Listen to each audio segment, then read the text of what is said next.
नमस्कार, मैं हूं प्रज्ञा मिश्रा और आप देख रहे हैं प्रज्ञा का पन्ना। सर्जिकल स्ट्राइक में हमारे प्रधानमंत्री पूरी रात जागे थे। चुनाव नजदीक थे, एक एक चीज पर कैमरे से नजर रखे हुए थे। फाइटर प्लेन्स को पाकिस्तानी रडार से बचाने के लिए आइडियाज दे रहे थे। फाइटर प्लेन्स को बादलों में छिपवा रहे थे। फिर चंद्रयान 2 में आपने जिस तरह से वैज्ञानिकों को पीछे पछाड़ते हुए अपनी स्किल्स दिखाई, सवेरे तक वॉच किया। आपने जिस तरह से नाली की गैस से चाय बनाने के बारे में बिल्कुल डिटेल तरीके से बताया। देश चाहता है कि जब देश पर कोरोना संकट आया, 1 लाख से ज्यादा लोग मर गए, तब आप कम से कम कुछ ना करके देश पर एक एहसान करते, रैलियां ना करते। देश चाहता है कि आप खुद मास्क लगाकर दूसरों के लिए प्रेरणा बने। कॉल करने से पहले फोन पर मास्क लगाने को लेकर एक लंबा चौड़ा भाषण चलता है। आखिर में एक लेडी कहती है कि गृह मंत्रालय द्वारा जनहित में जारी, लेकिन खुद गृह मंत्री मास्क नहीं लगाते हैं, उल्टा लोगों की भीड़ लगाकर देश को मौत के मुंह में झोंकते हैं। हमारा भारत देश कोरोना आपदा के सबसे बड़े संकट काल से जूझ रहा है। इंसान तड़प तड़प कर मर रहे हैं, लेकिन भारत देश के 2 सबसे ज्यादा ताकतवर इंसान बिना मास्क भारत देश को इस आपातकाल जैसी स्थिति में छोड़कर बंगाल में रैलियां कर रहे हैं। ये पहली तस्वीर है, आज की है, जिसमें देश के गृह मंत्री अमित शाह बंगाल रैली में बिना मास्क के घूम रहे हैं।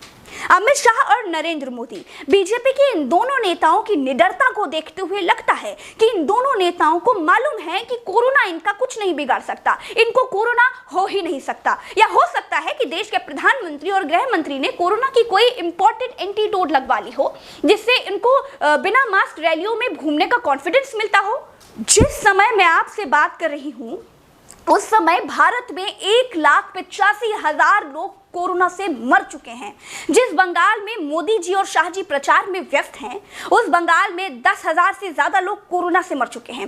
देश के प्रधानमंत्री लाशों पर खड़े होकर जीत का जश्न मनाना चाहते हैं।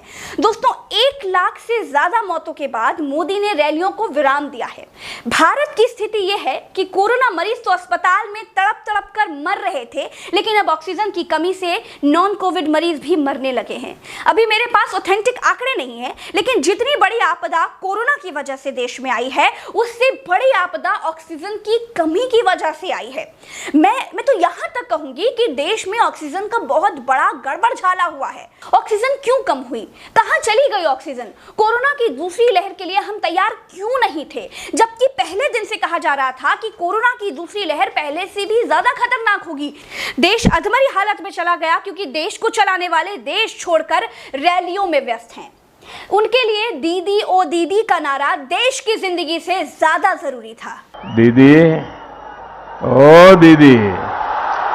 मेरे देश की ऐसी स्थिति है जहां हर व्यक्ति ये सोच रहा है कि वो जिंदा बचेगा या नहीं।